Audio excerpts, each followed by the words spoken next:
December 21, 2015. Cape Canaveral, Florida. A Falcon 9 rocket climbs into the night sky, delivers its payload, and then attempts something no orbital-class rocket booster had ever achieved before. It comes back. The world watched in disbelief. Engineers wept. Grown men and women who had spent their careers being told this was impossible were now watching the impossible happen in real time. This moment didn't come from a government. It didn't come from a nation.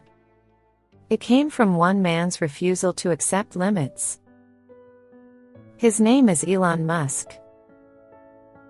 And this is the story of how a lonely, bullied boy from Pretoria, South Africa, became one of the most influential entrepreneurs of the modern era. Elon Reeve Musk was born on June 28, 1971, in Pretoria, South Africa. From the very beginning, he was different, uncomfortably, painfully different. By age 9, he had read through every book in his school library. When those ran out, he read the Encyclopedia Britannica, cover to cover. Not because he was told to. Because he needed to know everything. But knowledge came at a cost. Elon was relentlessly bullied. He was quiet, awkward, and daydreamed constantly, which made him an easy target. At one point, a group of boys threw him down a flight of stairs and beat him so badly he was hospitalized. At home, his parents' marriage was fracturing. His relationship with his father, Elon Musk, was cold and difficult. A wound Elon has described as one he still carries. But in books, and then in code, Elon found refuge. At 12 years old, he taught himself to program. He wrote a video game called Blastar, sold it to a computer magazine for $500. 12 years old. Even then, there was something underneath the shyness. A fire. A certainty that the world, as it existed, was not the world as it should be. At 17, he made the hardest decision of his young life. He left South Africa behind, carrying little more than a suitcase, a dream, and an unshakable belief. With little money and no guarantees, he arrived in Canada. It was a new country, a new beginning, and the first real step toward the future he had imagined. To survive, he took on physically demanding jobs, working long hours, earning just enough to get by. Every challenge strengthened his determination to build something extraordinary. Driven by an insatiable hunger to learn, he enrolled at Queen's University in Canada. It wasn't just about earning a degree, it was about accessible to everyone else. In 1995, he arrived in Silicon Valley to begin a PhD at Stanford University. But after just 2 days, he made a life-changing decision. Together with his brother, he founded a small software startup called Zip2. By day, they wrote code. By night, they slept in the office. Years of relentless effort finally paid off. Zip2 caught the attention of major investors, proving that a small startup with a bold vision could compete with the biggest names in technology. In 1999, Zip2 was acquired by Compaq for approximately $307 million. For many, it was the finish line. For him, it was only the beginning. Instead of choosing a life of comfort, he made an extraordinary decision. He invested nearly everything he had into bold ideas that most people believed would fail.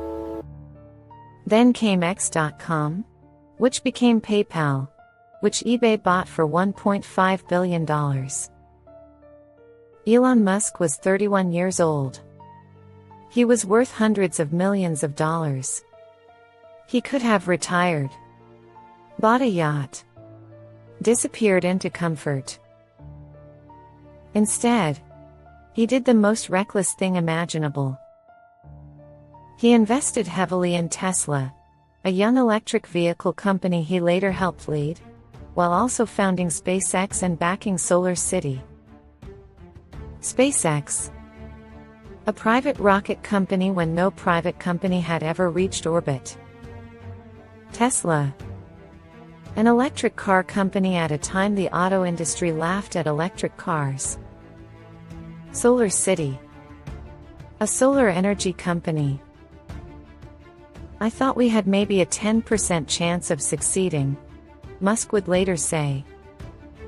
I didn't want to throw good money after bad, but I also couldn't walk away.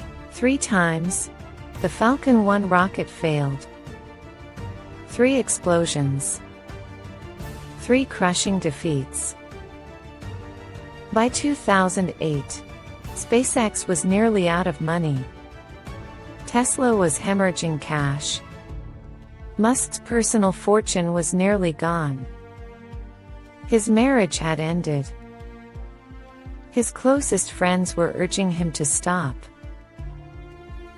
He went to sleep on his office couch. And he decided to try one more time. September 28, 2008. Kwajalein Atoll, Marshall Islands. The 4th Falcon 1 rocket ignites. The room is silent. Every person in that control room knows that if this launch fails, SpaceX is finished. Elon Musk is finished. The rocket rises. 1 minute. 2 minutes. Stage separation. Clean. 3rd minute. 4th. Falcon 1 reaches orbit. For the first time in history, a privately funded liquid-fueled rocket had made it to space. Weeks later, NASA awarded SpaceX a $1.6 billion contract. Tesla received a critical investment from Daimler. The Department of Energy granted a $465 million loan. In the span of a few extraordinary weeks, Elon Musk went from the edge of total collapse to the beginning of an empire. But what drove him through those dark years? Elon Musk says in an interview, "I never thought about giving up. It would have been wrong to give up. These things are important. The future of humanity literally depends on sustainable energy. It depends on becoming multiplanetary. You cannot give up on things that important." This wasn't a man chasing profit. This was a man on a mission that he believed the entire human race depended on. That clarity, that almost unreasonable sense of purpose, is what separated Elon Musk from every other billionaire in Silicon Valley. What followed was a decade of achievements that rewrote what was thought to be possible. Tesla didn't just build electric cars. It forced the entire global auto industry to pivot toward electrification. By 2023, nearly every major manufacturer had announced electric vehicle plans, many executives openly admitting that Tesla had made it impossible to ignore. SpaceX did something more profound still. In May 2020, a SpaceX Crew Dragon capsule carried 2 NASA astronauts to the International Space Station, the first time American astronauts had launched from American soil since the Space Shuttle retired in 2011. This mission demonstrated that commercial partnerships could deliver human spaceflight at significantly lower development costs than many previous government-led programs. SpaceX built it for a fraction of the cost, and then landed the booster, and flew it again. Then came Starship, the most powerful launch vehicle in human history. Designed for one purpose: to carry human beings to Mars. Whether you admire Elon Musk or question him, one thing is undeniable. He made going to space cheap enough that it is no longer a dream reserved for governments. He made electric cars desirable enough that the world chose them freely. He helped reshape the future of transportation, space exploration, and renewable energy. Elon Musk is not a simple man, and his legacy is not a simple one. He has been celebrated as a visionary, and criticized as reckless, impulsive, and at times deeply irresponsible. His public battles, his social media controversies, his acquisition of Twitter, now rebranded as X, have drawn fierce debate about the power one individual should hold over global communication. But separate the man from the mission, and something remarkable remains. Starlink now provides internet connectivity across more than 100 countries and territories, including many remote and underserved regions. Neuralink is conducting early human trials of brain-computer interfaces.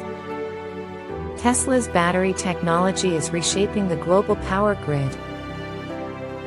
And somewhere in South Texas, engineers are preparing to launch a rocket that could one day carry the first humans to another planet. Whether Elon Musk succeeds or fails in that final ambition, the world he will leave behind is already different, because he was in it. That is legacy. From the life of Elon Musk, the world has received a handful of hard, uncomfortable truths. First, pain is not disqualifying. The most bullied boy in his school became the most influential entrepreneur of his generation.